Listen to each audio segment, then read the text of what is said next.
श्री गणेशाय नमः। ओम भगवते वासुदेवाय नमः।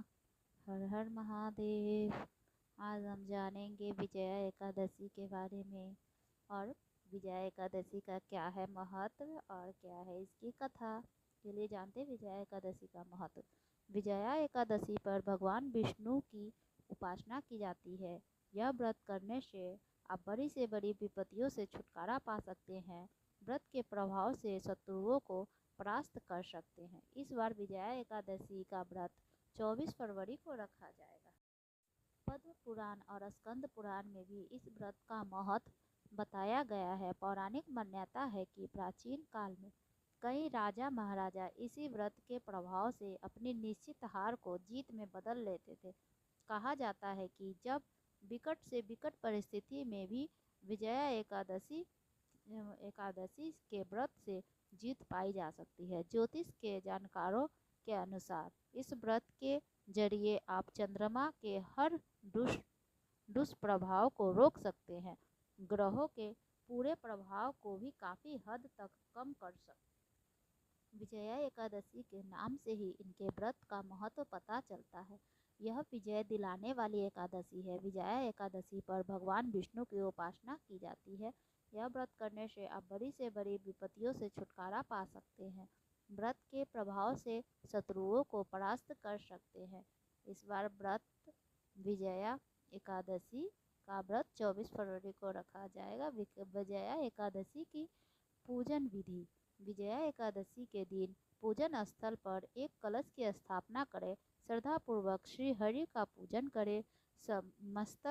मस्तक पर सफेद चंदन या गोपी चंदन लगाकर पूजन करें। श्री हरि को पंचामृत फूल और इसी ऋतु का कोई फल अर्पित करें। एक बेला उपवास रखें और एक बेला पूर्ण सात्विक आहार ग्रहण करें। शाम को भोजन करने के पहले उपासना और आरती जरूर करें। अगले दिन सुबह पूजन वाले कलश और अन्न वस्त्र आदि का दान करें। विजया एकादशी व्रत की कथा।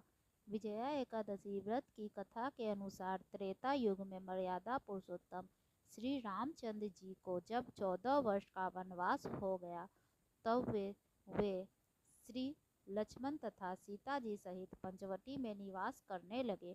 वहाँ पे दुष्ट रावण ने जब सीता जी का हरण किया तब इस समाचार से श्री रामचंद्र जी तथा लक्ष्मण अत्यंत व्याकुल हुए और सीता जी की खोज में चल दिए। घूमते घूमते जब वे मरणासन जटायु के पास पहुँचे तो जटायु उन्हें सीता जी का वृतांत सुनाकर स्वर्गलोक चला गया।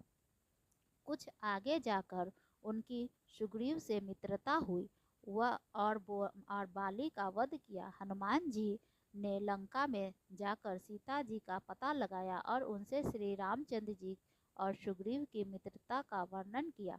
वहां से लौटकर हनुमान जी ने भगवान राम के पास आकर सब समाचार कहे।